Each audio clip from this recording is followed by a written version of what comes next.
Hi everyone, and welcome to another session of the Crafty Distilling Conference. And today we have In Praise of Aquavit, the other botanical spirit. Most of you probably heard about Aquavit, but let's dig a little bit deeper into it. What is it? How is it made? And to help me, I have two experts. We have Julia Nourney from Germany, currently in Bavaria, I believe. Hello, Jules. And Hello. one and only Aaron, aka Knoll, all the way from Denver, Colorado. Thanks, David. Pleasure to be here. So let's kick off. What is Aquavit? So to make it super easy, I always call it the gin of the North. And so it's more or less made like a gin, but the main botanical is not juniper, but it is mostly caraway or also dill seeds. Yeah, exactly. And that's why, and as someone who's, focused a lot of his career on gin, that's why Aquavit's such a natural evolution right here. It's made like gin. It's very similar to gin. A lot of Aquavit distillers are using botanicals in addition to caraway and dill, very similar to how one might compose a botanical bill of a gin. But, fundamentally, it's about dill and caraway. So it's a bit like, in that respect, there's some other botanical spirits that might be a bit like that. In some ways, I guess, absinthe, but that focuses on the wormwood. So we're talking about a botanical spirit that's just typically distilled botanicals, right? Or redistilled botanicals, but there's a focus on just a different criteria than juniper or wormwood. Well, production-wise, right. I think there are as many possibilities to make Aquavit like there are possibilities to make gin. And so therefore, yes, you're absolutely right. Mostly they are distilled, but there are really many possibilities to come to that typical taste. Excellent. Okay, well, we'll get into the production in a moment. Before we do that, Aaron, can you give us a bit of the background about where's Aquavit come from? What's the history behind it? That kind of thing, please. Yeah, certainly. Aquavit has a very similar origin story to gin, which is just frankly one of convenience. People were distilling and working with botanicals and herbs that grew in the areas where they lived. And frankly, caraway and dill were one of those botanicals that were available, right? So, just as juniper grows all across the northern boreal hemisphere, and that's primarily the reason why we see it in gin, caraway was an important part of a lot of cuisines and food cultures across northern and central Europe, especially as we look through the Renaissance period. So when we start to see recipes for medicinal or borderline medicinal cocktails in cookbooks of the area, we frequently see caraway as one of the ingredients. There's one of the first recipes, I saw in my research that looks exactly like a modern Aquavit, came from a Verlet's Michael Blockberger, a cookbook from 1749, 2 gallons of spirit with a pound of caraway, 2 ounces of fennel, a little bit of anise, a little bit of lemon peel, a little bit of orris fruit. This might be recognizable in the modern day as an Aquavit once distilled, but if you go even further back into some Norwegian, Scandinavian cookbooks, we do see caraway and dill seed frequently popping up in recipes for spirits that people would distill, and this is largely just, because of availability, but, that's the culture arose around them, presumably because people like the flavor, because they were available. And, we've seen a lot of recipes since then, and it's evolved, but its origins are really in that middle Renaissance period. It's, so. And this, and so some of these botanicals, a lot of the ones that you mentioned, the fennel, the anise, the caraway, they have a natural sweetness to them, don't they, when they're distilled? So, I mean, is it typical for aquavits to be sweetened in addition, or was it? Or is most of the sweetness that you get when you're tasting it coming through from the botanicals? Typical of the period in these old recipes, we see a lot of additional post-distillation sweetening. And that is, that's largely has to do with, the quality of the base spirit that they were likely using, the distilling procedures people were using. It's not until later when we start to see distilling technology improve, even in the era of the column still, where we start to see the sweetening sort of fall off in these recipes. But you are correct. I mean, all of this historically, yes, they sweeten, but no, caraway and dill do have a natural sweetness, and they're also they have a very strong flavor, which is very suitable if your goal is to cover up the flavor of a base spirit that might have been made with, you know, the stuff that the bakers couldn't use within that period. Seems very reminiscent to certain elements of gin, to be sure. Jules, did you have a point on the sweetness there? Yeah, I just wanted to add that fortunately nowadays, most of the aquavits are totally unsweetened and very happy about it. And some of them are barrel aged, and again, the barrel aging brings a kind of a natural sweetness to it additionally. So it's very easy to say that aquavit is by nature quite a sweet spirit. Right. So it begs another question, which is a kind of an additional curveball question that I've got here, which is, so if aquavit is about caraway and it possibly can be sweetened, when does a Knoll become an aquavit, and when does an aquavit become a Knoll? What's the difference? Aaron, if you can pick that one up for us. Well, it would have to do with the amount of that sweetening which is added. I mean, you know, to build off what Jules says, like in the modern day, like aquavit is generally an unsweetened spirit. It is essentially, think of it in the words like a metaphor. Maybe compare an Old Tom to a, I know that's a loaded term already, Old Tom, but I mean, right, like a sweetened Old Tom gin versus a dry gin. Aquavit is generally assumed to be a dry spirit. A Knoll would more modernly be described as one where there's a significant amount of sweetening. If you'd prepared me, I would have found out the exact amount of grams per liter required to meet that threshold. I don't know, Jules, if you have a little bit more on that one. Well, I think it's also the base spirit that is used, and for aquavit, particularly if you look for European law, you have to use neutral alcohol that is distilled to a higher point than 96 and has to fulfill all these special requirements from the EU for neutral alcohol, and therefore I think that's also a big difference in terms of Knoll, which is not such a refined product. And it's almost always, I mean, it's almost a liqueur, isn't it, with its level of sweetness? So yes, yes. See that. Excellent. Okay, so why, when with aquavit, it's been around for a long time, and I imagine as with many things, its popularity has kind of gone up and down. So what's kind of the state of its popularity at the moment? Jules, if you can start us off, please. Yeah, unfortunately, I must say, in many eyes of consumers, aquavit is still that old man's drink, I must say. And when you just look back 10 years ago or so, the only moment when people had an aquavit was after really heavy food, and they just tried to have an aquavit to make it easier to digest or so. And since we had this gin renaissance over the last decade, I think the aquavit also became part of the focus, and a lot of barkeepers developed lovely aquavit drinks, and even the Nordic countries realized that they have a kind of a treasure, which is something that could be another renaissance after gin. And what really amazed me was to see how many new aquavit products came out in the United States. It's unbelievable. I think they have now in total at least double as many products than you have in the so-called old world in the Nordic countries of Europe. I think, Aaron, you can probably tell us a little bit about all these American products. Some of them are just amazing, and they are, in my opinion, more aquavit-like than many aquavits we have in Europe. It's just great.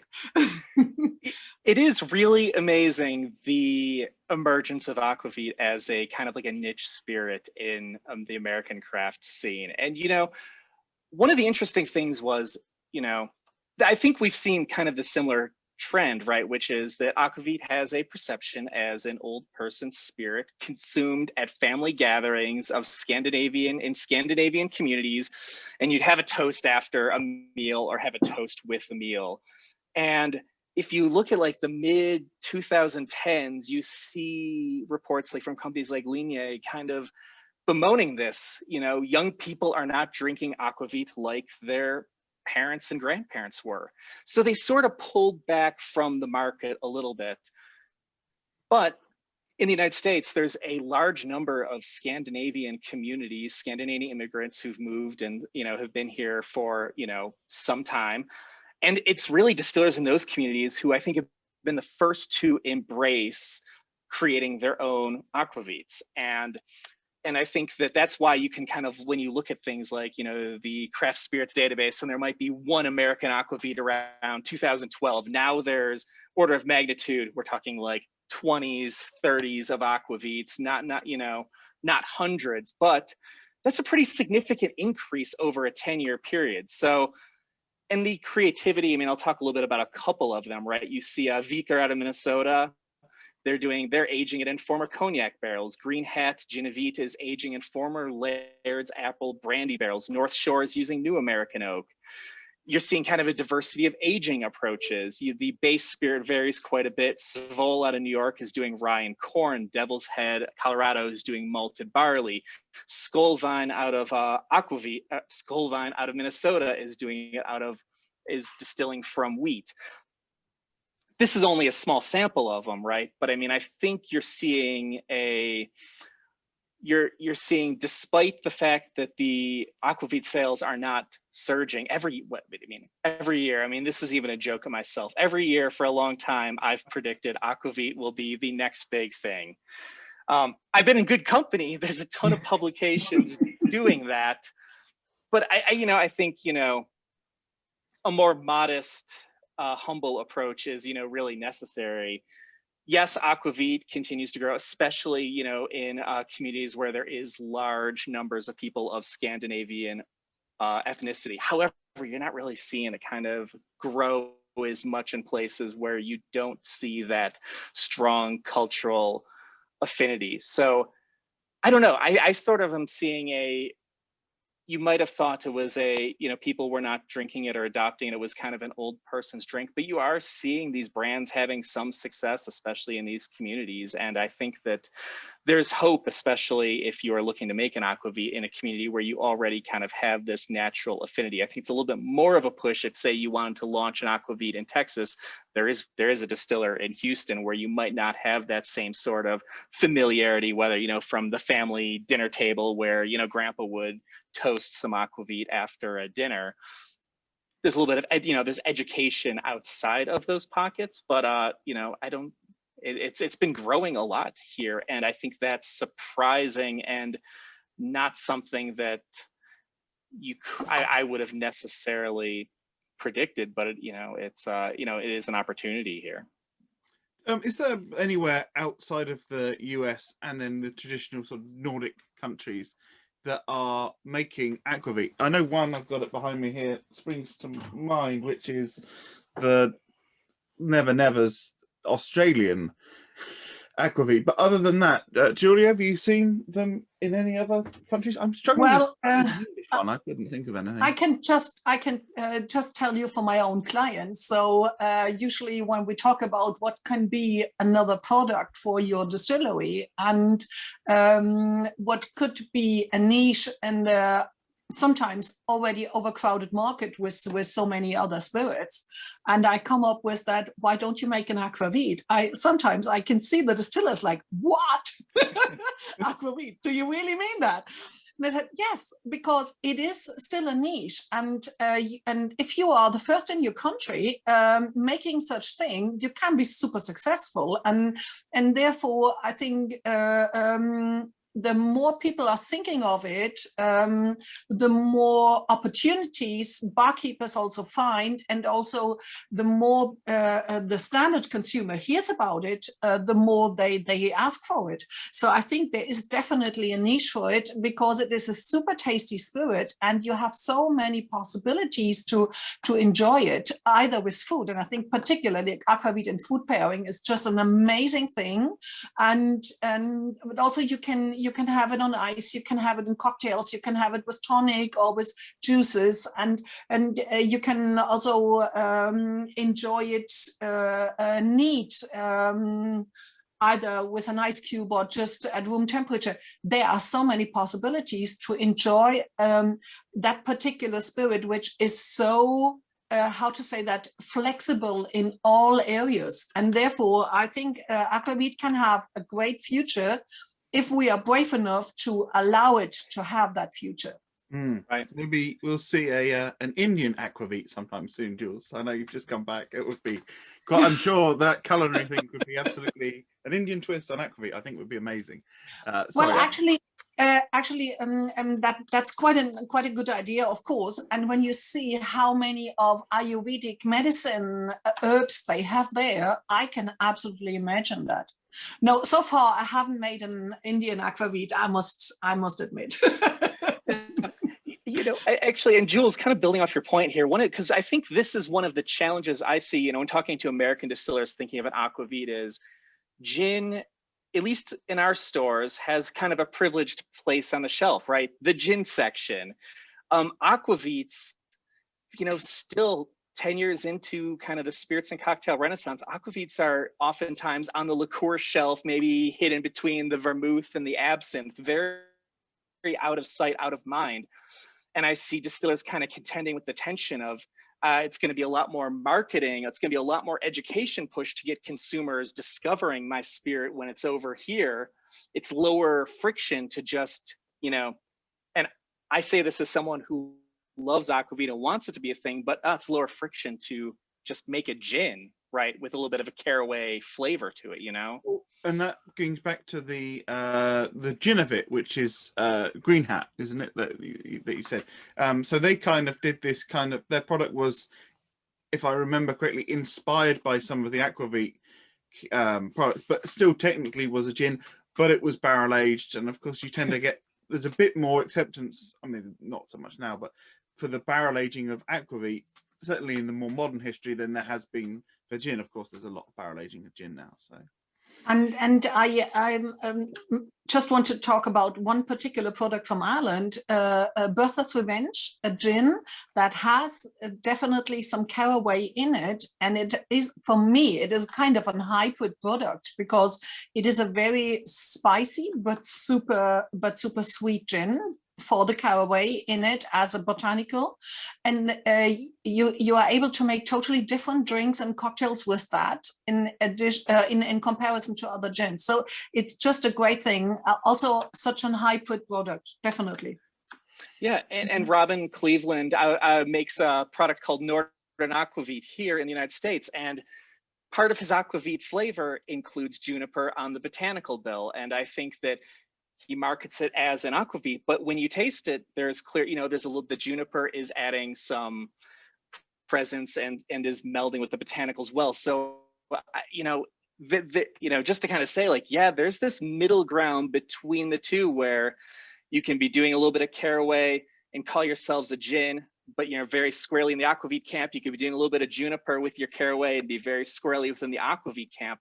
It does kind of become this spectrum where it, you know, gets into a little bit of, well, how do you want to position yourself? Do you want to, you know, and I think in Ireland, right, in a place where you don't have Aquavit, that, you know, I think there's an, like you said, there's an opportunity. Be the first. It's a little bit easier, lower, you know, be the first mover. There's a lot of gin distillers who are still trading on, I'm the first gin distiller in this state since Prohibition. So you know, I wouldn't discount the power of that. So we talked about a few different products in around the world and that kind of thing. I mean, there are different types of Aquavit, and I know, Jules, you were keen to talk about this. So can you just tell us a little bit about the categories of Aquavit that are out there? Well, it's particular that the Swedes have a different approach to it than the Danish and the Norwegian. And when you look at this, so mostly it's that they make a difference in the amount of dill seed added. When you, for example, look for Danish aquavits, you usually have a lot more dill seeds, and it's more dill driven in taste than actually the caraway. But when you look at Norwegian products, they try to avoid dill seeds mostly. actually they could use them, but they are mostly going for caraway, and so therefore you have a kind of a difference between a Norwegian style aquavit. But by the way, they call it Aquavit. It's a little different, and I must say they have very strict rules for what is a Norse aquavit or an aquavit. They have very strict rules in terms of what the base spirit is. It has to be made from potato. Everything has to be made in Norway. Even the neutral alcohol has to be made in Norway, and all the production has to be made there. And they also require an aging, depending on the cask size. It depends on at least 6 months, or for bigger cask, at least 1 year.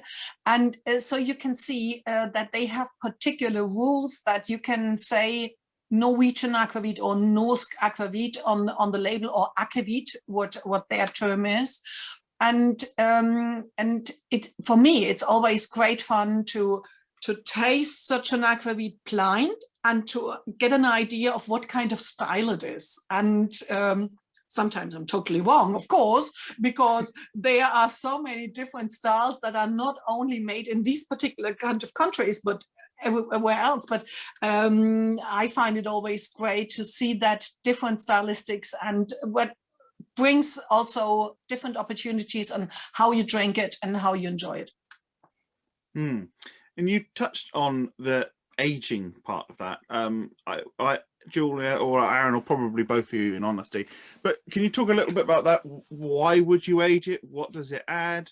What I know that there's some mythos around some of the aging and all that sort of thing. So let's talk about that for a little bit. Well, the aging in Norway is a tool by law. Otherwise, you're not allowed to call it a Norwegian aquavit. But actually, since in the northern countries, most of the aquavits are enjoyed neat, it really makes sense to add barrel aging, which brings a particular flavor to it, and it makes it softer, more balanced, rounder, because of the oxidation in the cask. And so I think it really makes sense. In terms of cocktails or so, barrel aging sometimes can be a problem because it also adds color, which might be not that much wanted. But I must say that I find aquavit is in some terms a much better tool to age it in barrels than gin is. I think these aromas of a barrel and the aquavit, they go together super good in most of the cases. I think that caraway works very well with the barrel aging. Aaron. Yeah, I mean, I think, the unaged style, the taffel or the table style, I think is what you most often see being applied. And that's more well designed for cocktails and mixing, I find. But I mean, I do believe, I think that it ages extremely well. You see very durable botanicals like caraway and dill that tend to withstand and stay in a spirit after a long aging, right? Unlike a lot of gins, you have a light citrus forward gin, and a lot of those citrus aromas might be lost in a barrel over time, and you're going to have most of those stronger spice botanicals sticking around. Aquavit is uniquely designed with botanicals that are meant to kind of ride out a long aging process. So I think that's one of the things that lends itself well to it.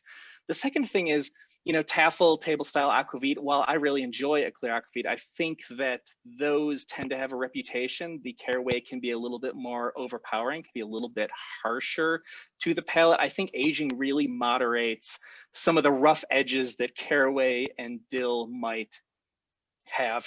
I would often say one of the first things, at least in American culture, people say when they sip an aquavit is like, it tastes like rye bread, like our Jewish deli rye bread that has the caraway seeds in it. I find that aging kind of takes a little bit of that rye bread edge off and kind of makes that caraway a little bit smoother and a little bit more balanced. And I think the addition of like some of those notes from those barrels, I think will kind of help offset that. But it's uniquely well designed from the outset for aging in a way that gin might not have been. Hmm. And what sort of barrels are typically used? I know you talked about in the US, there's quite a lot of experimentation, but traditionally, and both, you know, way back, but then also kind of like in the last 20, 30 years, what's been used? Well, when I look, for example, and I think Linie was such a company that really made it this barrel aging more transparent for us to understand, because they have used in the past and are still using only ex-sherry casks, and they are filled on the ships, and then the Aquavit is changing over the equator and then coming back. And by the way, have a look at the bottle. You can see through the back label, you can see exactly the line where they have been when, and I actually like that story very much. So these have been sweet wine barrels, and sweet wine usually adds a little bit of a sweet complexity additionally to the typical oak aromas. But I have also seen Aquavit been aged in fresh American white oak, and the vanilla and this vanilla and also sometimes coconut aroma you get from that kind of barrel is just a great tool to enhance the Aquavit taste. And so actually you're totally free to use barrels whatever you want, and you don't even have a kind of a limit in terms of minimum or maximum size. So it's just an amazing thing. You can work with so many possibilities, and why not using these possibilities, I must say. Jules, right. Just on the Linie, the day, not the day trip, but the holiday that the barrels go on, if you like, their excursion. Just for anyone that doesn't know, what's the purpose of that? What's the theory why that makes a difference going backwards and forwards over the equator? Well, they once tried to ship their Aquavit barrels to a client, which was not able to take these barrels, so it had to go back. And they realized that the Aquavit was over the time traveling into these warmer areas and then coming back, had taken on a particular aroma from the cask, and also had got through this constant movement in the cask a lot of oxidation. And you can see that all the spirits that had been, or all spirits being aged in casks that have a kind of a constant movement, age a little quicker. And because a lot more of oxidation is going to go through, and it makes it softer and makes it more complex. And I think that was the reason, and they stick to this tradition since then. And I think it's a great story. And I have heard already from a few other companies doing that with whiskey as well. And so, yeah, great thing. The results are very good for sure. Aaron, anything more on the barrel aging? You know, just kind of echoing it, right? There is so much room for creativity, honestly. And I think that, you know, I really do enjoy North Shore. North Shores, they do new char American oak, and I do think like it adds some of that beautiful vanilla, and there's kind of like a additional like harshness, like that combines really nicely with the caraway. I really think that's a fantastic, you know, spirit. But I mean, honestly, you know, my advice is, right, it's wide open. So what barrels are available, and you know, be creative, because, you know, there's not many spaces where you can age spirits where it really is up to the creativity of the distiller. Is there much experience with like ex-bourbon? Because I mean, that's obviously something that's very plentiful as a barrel goes. Any experience with people aging ex-bourbon with Aquavit in it? Yeah, a client of mine has done that in Norway. And so since this was a small barrel, that means below 1,000 liters. So the minimum aging time was 6 months. And I think since he wanted to bring out that product to the market as soon as possible, he just scraped the 6 months in aging. And it's a beautiful product. I must say, this is probably one of the best products I've ever made in my whole life. So I enjoy it from time to time, only in small sips. Well, I think Aaron and I expecting samples next time we see you. Yes. I'm sold. I can't wait. I can't wait to try. So we talked a lot about barrels and stuff like that. So let's go back a little bit and talk about a bit more about the process. We touched on it a little bit earlier, but I mean, there are, as it is with gin, there's a lot of different ways of processing the botanicals. But Aaron, can you just talk us through the most basic way of that you could make it, and then we'll bring Jules in and we'll talk about some of the more different complicated ways that you can add to the design. No, well, certainly. I mean, so again, when we're thinking about like making aquavit, I think again, we're thinking where we have a lot of the same choices on the table that one might have when making a gin, right? A lot of aquavit recipes, generally owing to the kind of tenacity of the botanicals, will do a maceration of the caraway or the dill in a neutral spirit, and then they will filter them out. They can, you know, and then you put it through. I mean, I don't think it's put it through. I'm sorry, it's morning. I'm having coffee. I'm like very technical terminology right here, but yeah. So I mean, you see a lot of distillers using a maceration method with these botanicals. I would say that while technically you could use a basket or vapor, it's less common in aquavit, but it's not inadvisable. It's just it does come up to the choice. So just for clarification on the put it through, what you mean is turn the still on and distill it, just to be absolutely clear. Yeah, I'm distill it not with the botanicals in, just botanicals out. You'd be distilling it. Generally, yes. Generally, they filter the botanicals out. But I mean, I think that again, your choices are as diverse as they are with gin. You know, if you leave them in, I think you have to make all the same precautions you would if you were cooking any other botanicals in the, in the still. I think that, so again, I'll kick it over to you. I think you have a little bit more on this, Jules, you want to add here.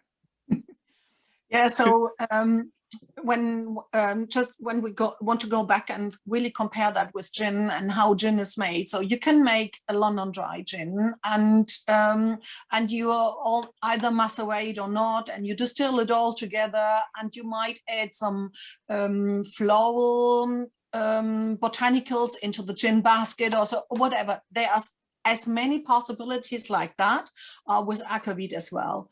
You both have probably heard, and maybe a few people watching us have probably heard, that I'm a big fan of blended products, just in terms of consistency and just to reach the same result again and again. Meaning, if you are working with any fresh botanicals, and particularly with citrus, I prefer to distill fresh citrus fruit. So you better distill that during winter time when it has the best quality. And therefore, I'm like, as much as I'm a fan of blended gins, I'm a fan of blended aquavit, because for me, it's exactly the same. You might have one or two signature botanicals that make your aquavit so special. You also should have a little citrus in it. I always like to have citrus in an aquavit, and therefore I like to have fresh citrus in an aquavit as much as I like to have fresh citrus in a gin. And I have made aquavit recently with some seaweed in it. So actually, I don't want to deal around with seaweed in the total recipe, because seaweed is so difficult. If you just add a little bit too much, it's all fishy, and you don't want to have it. So you can level it out a lot easier if you distill the seaweed on its own, and you just add as much as you need to make it a balanced, nice product, and you never get too much then, and or too less. This is the other possibility. And therefore, I would go for a blended aquavit as well, distill the most intense botanicals on its own, and make a kind of a base aquavit with caraway, with maybe dill seed, and add citrus as distillate on its own, and add maybe other very intense botanical distillates on its own, just to make it balanced and round and always the same quality. And then you can put it into barrels as well. That's not a problem. So you can blend beforehand, you can blend afterwards. There are so many possibilities. The variety of making aquavit is as big as making gin. Yeah, you know, sorry, may I add a quick, you know, and I think kind of building off what Jules said, I think this is where the maturity of the gin market versus the aquavit market kind of comes into play. Caraway and dill seeds are subject to much more volatility in terms of seasonal variation. While a lot of our juniper sources, if you source from Tuscany, you are getting a pretty reliable, consistent product, and you can predict more accurately what the outcome is going to be. Like Jules said, like one of the positives of doing a blending approach to it is that caraway does exhibit a lot of seasonal volatility, right? You know, the limonene to carvone ratio is something very critical. If you're looking for a traditional caraway flavored aquavit, you want more carvone than limonene. However, earlier harvests have a heavier ratio of limonene to carvone.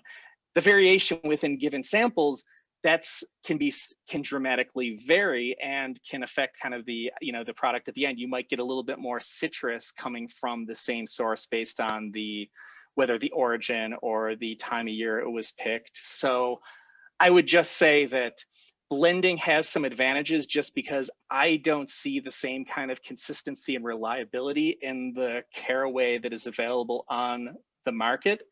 But that being said, right, I think there's, you know, there are decisions you can make as a, you know, a distiller. Look at this, you know, dill has more carvone than caraway, so if you're using dill, you see a little bit less variation, and dill still technically has a little bit more of a characteristic carvone caraway flavor than caraway might have all of the time. So it's not like there's solid 100% advice here, but it's just kind of embracing, like, you know, there is a little bit of volatility and variance that you might want to control, that might suggest taking a more of a blending approach than a, you know, one shot it comes off the still perfectly every single time. Unless you embrace seasonal variation in your product line, and in that case, just kind of roll with it. Just put a batch number on it. Just put a batch number on it. Please don't. That's really absolutely fascinating, Aaron. That's really great. Didn't know that. Really great. So one of my questions was going to be, do you know of anyone that is doing distillation via Rhodovap or vacuum distillation, cold distillation? Because that, of course, will bring different flavors. Not me. I don't know anyone. I just know all the producers I know. They just work a very traditional way with a standard copper still. The problem with caraway is that this has a very high sulfur content from the base material already, and so you better have some copper involved, I must say. Otherwise, it's not super tasty. I can tell you from some trials we've made with glass stills, and that was not really good. What about maceration, or just infused? So no distillation at all, just sticking the caraway in your alcohol and just bathtub style, as we would say with gin. It's possible. I wouldn't do it. Aaron? There is. I don't have it on my pre-prepared list. No, there is. I want to say it might be Gamle Ode who was doing it, but yes, so there are some distillers out there doing it. You can do a bathtub style aquavit. It's not prohibited as of law to call yourself an aquavit. I don't prefer them. I think they can be a little, I think it's, you know, I think that, you know, the caraway is a little bit overwhelming, and I do look for a little bit more balance in them. But I mean, yeah, you can do it. And it is a way that, there was a restaurant in New York City called Aquavit. And, you know, really one of the first places I remember when I was there that was featuring aquavit strongly and prominently as part of their menu. And they're, you know, perhaps owing to the aquavit selection in the United States in 2010, they didn't have many brands, but they did several house infusions and, of the like, so they'd have it, they had a dill and dill weed, dill, the green part of the dill as well. They would do. So it is possible, and but it's not as common, and I think it poses a lot of the same problems the bathtub style gins pose for things like cocktail craft and the like. And consistency and all those kind of. Just whilst I Correct. well, we're a short question. ABV wise, roughly where do most aquavits tend to sit? It's the same like gin, so the minimum is 37.5, at least by European law, and I must say a good quality for myself starts from 40 onwards, and I usually love to have a little bit more with it. So 42, 45 is just a great strength for myself to really enjoy it, and particularly if you would like to offer it with a mixer or so, with tonic or so, it should have a little bit of a strength that the aquavit is still coming through and is not totally covered by tonic. Aaron? For 40% here in the States. And, I also agree, like a nice solid 47% is going to be much more versatile in terms of like mixing applications. And that's the sweet spot for me. Lovely. Thank you for that. So we've talked about the ABV. We've talked about the botanicals. We talked very briefly about the spirit, but let's just move back to that, because if we've got distillers here, they might be thinking, well, maybe I make a vodka, so I'll use my vodka. Fine. But maybe they want to buy in the spirit or something like that. So, I mean, what would be the considerations of using a corn versus a wheat versus a rye versus a barley? Could you use grape? The answer is yes. You could use all. you could use any and all of the above. And, again, for me, when I look, this consideration just really comes down to what is your intention? How are you designing the spirit as a distiller? If you are using a base like grape, build the spirit around why are you existentially why does that grape spirit exist? If you're not doing something with that, just source something cheaper, right? Like, so, but build around what the grape spirit has to offer. But I'd say, like, in terms of considerations, aquavit is flexible. You can't call yourself a Norwegian aquavit, but that is pretty much the extent of what you cannot do if you choose something like that. Well, when you look at the northern countries, they mostly use neutral alcohol on a base of wheat or so, and sometimes maybe also rye. But with Norwegian aquavit or aquavit, it is necessary that you have a neutral alcohol based on potato. And I must say, the grain and also the potato, it works super well taste-wise. So I would probably not go for any grape base, but maybe it's worth a try. I haven't tried it yet. Aaron, what's typically used in the US? I mean, rye just makes absolute sense to me from a flavor point of view, but what is typical for what the US producers are doing? Right now, I would say there is no typical, but you are generally seeing, obviously you're mostly seeing grain-based right now. I would say you're seeing corn. Obviously, you're in the United States, corn spirit is widely available. You're seeing you're seeing a surprising amount of barley relative to the gin industry. And there's a great deal of wheat. Wheat is probably one of my favorite base spirits. So maybe I'm biased. I think that works particularly well. Some distillers working with like the red winter wheats that are common in the northern US. That's going to just give you a nice blank canvas for those botanicals, as it would be. Nice mouthfeel, nice blank canvas. It's an ideal starting point. Okay, so we've done all the technical stuff. We've worked out the ABV and the botanicals and the method and the spirit. But what about the fun bit? How do you drink aquavit? Jules, tell us a few suggestions for the people at home. Well, when it comes to food pairing, I would actually definitely go for with neat, and I would probably go for a barrel-aged aquavit, and you can just have it like a whiskey or so, either before or after or with the meal, or that's all possible. I'm currently just checking out a few recipes in terms of cocktails with Aquavit, and it's a lot of fun. Particularly if you work maybe with triple sec or so, it's weird combinations, and I find something new each day. I've already worked with a few bitters, and it's just a great thing. Again, it is such a variable spirit. You can probably make all kinds of fun of it. If it should be easy, drink it like a gin with tonic. It's super easy drinking, and just brings in a little bit more spice to your life.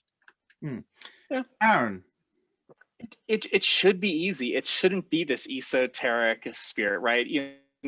So one of the, sip it with food. I think it's it's the savory nature of it, and the fact that it uses many ingredients, and the prominent ingredients of caraway and dill are well known in culinary cultures, especially in Europe and the Americas. So it does make an ideal pairing, almost more literal than a gin, where we might not be used to cooking with juniper and fennel, for example. Don't be afraid to chill it, put it in the freezer before sipping. This is actually quite a traditional way to prepare your Aquavit before having a toast of it. So that'll have a nice effect of making kind of a richer, more unctuous mouthfeel. It will also mute some of the heavy caraway notes on the nose. You'll still get them on the palate, but it's a very nice way to sip it. So pair some Aquavit, as a finishing toast, with your, here, this might sound good, pair it with like your Thanksgiving dinner. Like I think there's a place for this tradition in American culture right here. Your nice herbal turkey with a nice glass of aged Aquavit fresh from the freezer, and a glass, right? A schnapps, a little sipper with it. Cocktails. Yes, go ahead, Jules. It's something to it. Have you ever had Aquavit in a coffee? I have not, no. It's just an amazing thing. You just need to make sure that you don't have a very strong coffee. It should be kind of a weak, very American coffee style, nothing. Oh, there's that from the UN. So we have that tradition in Switzerland when we put some fruit spirits into our coffee, and we usually have you can see the coffee is white if you can read the newspapers through it, And it's the same with Aquavit. And since Aquavit is such a sweet spirit on its own, you don't need much sugar with it. And I find it just an amazing thing, particularly after a meal. If you usually have kind of an espresso afterwards or so, why not having a coffee with thin coffee with Aquavit? It's just lovely.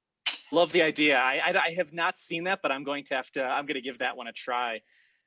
I think, and then, in terms of like cocktail, right, we see, there's some cocktails out there, like the Trident, I think is perhaps like the most widely circulated Aquavit cocktail. And that one is Cynar, sherry, equal portions with Aquavit, a little bit of a riff on the Negroni. However, I will say, like, you don't need to be super academic about it. It actually works quite well in a Negroni. As I say this in front of the man who wrote the book on the Negroni, so hopefully he's not too shook by that. But well, we're very loose on our definition in our book.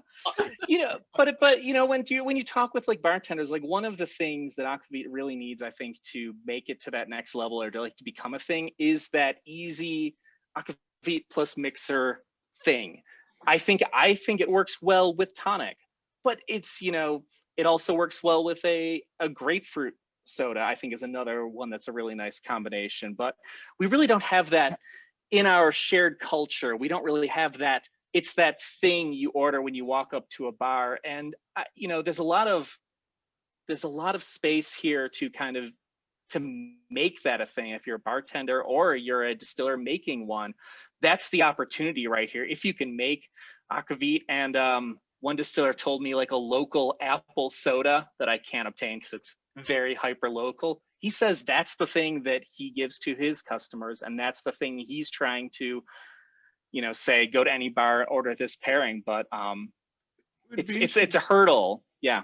Yeah, trying it like a highball, I think would be just with like Yeah. would be. Yeah. What about that perennial favorite of some people with Coke, Aaron? I mean, part of me, I've never had it, but part of me is like, oh, maybe like there's some Venn diagram of flavors that might work. You must have So tried. I will admit to having experimented with it somewhat at length. And similar to a gin, I think it works better with a botanically driven cola, like in the Spirits Q Drinks makes a very botanical cola. It does not, I would not pair it with Pepsi, Coca-Cola, RC Cola, that sort of stuff. But in general, I will admit, I'm not sure it works as well. And that's just because, have you ever heard of Moxie Cola? Yeah. Yeah, a little bit more savory, and I think Moxie Cola has a lot more in common with an Aquavit and cola than a gin and cola would. And Moxie's kind of ESO, I guess, for anyone who hasn't had it before, it's man, I don't know the exact ingredient list. I put myself into a corner right here with, but my point is just it is an unusual flavor combination that I don't think pairs as well. I'm not sure Aquavit and cola is going to be the next big thing, but if it's your cup of tea, Mr. Smith, by all means, please dip your toes in and enjoy. I've not tried it yet. I will try it. Yeah. Great. Well, I mean, I think that it's been very comprehensive. So did anyone have any final points that they wanted to say before we go? And also, actually, for those, because I know a lot of people might not have tried a lot of Aquavit, if you could say 1 or 2 Aquavits that people should try, maybe one that's quite easily available and maybe one that's more esoteric or whatever, that would be, I think people would very much welcome a little tip like that as well. Yeah, I mean, Yeah, so the Truffle Aquavit, Alborg Truffle Aquavit is a very easy, available product. It's not super expensive, and it gives you a good idea of a good standard Aquavit to enjoy chilled or with food or even with all kinds of drinks and cocktails. The other one I was talking about earlier, one of my super products I'm super proud of, because probably the best product I've ever made, is the Aquavit from Brennevinsgrova in Norway, and I'm super proud of that product, and I haven't found another Aquavit so far which I like that much, I must say. Aaron. Yeah, you know, one of my favorites that's more widely available, especially in the European market, a little bit harder to find here in the States, is O.P. Anderson makes an Aquavit, and I believe this is really just this is one of my favorites. It has a very nice, strong fennel note, and fennel is something we often see like in what people might say maybe Swedish style. It's not codified, but I think it's a really beautiful counterpoint. And this is just one of my favorite Aquavits to sip. Like, this would be the one I would keep in my cabinet at home. A little bit harder to find, but if you're here in the States, it's really worth seeking out, is Norden Aquavit. I talked about it a little bit before. You know, they're using juniper, they're using some local Minnesota ingredients, and I think it is one of the most accessible Aquavits I've tried. It's designed in a way that I think makes it very suitable, like for cocktail mixing. It's squarely within the tradition, but it is, I think the botanical bill is a little bit more designed like a gin, incorporating the citrus and the juniper, which I think gives it a little bit more, which gives it a balance, which I think is going to be a little bit more familiar to people who are coming at it from the world of gin. And it gives it a balance that I think that if you're a bartender to pick it up, it's not like a one cocktail thing. It has diverse applications behind the bar, and I think would make it a little bit more flexible if you were going to add one American Aquavit to your bar program. This is the one I might recommend. But you know, Aquavit, there's a diverse range of them coming out across the United States. So try your local ones, you know, and support your local distillers, and you know, be adventurous. It's an exciting time if you're into Aquavit in the States, I think. Excellent, that's great. Well, I want to thank everybody for watching. I want to thank Aaron and Jules for giving us their time, and we will see you again soon. Cheers. Cheers. Bye-bye.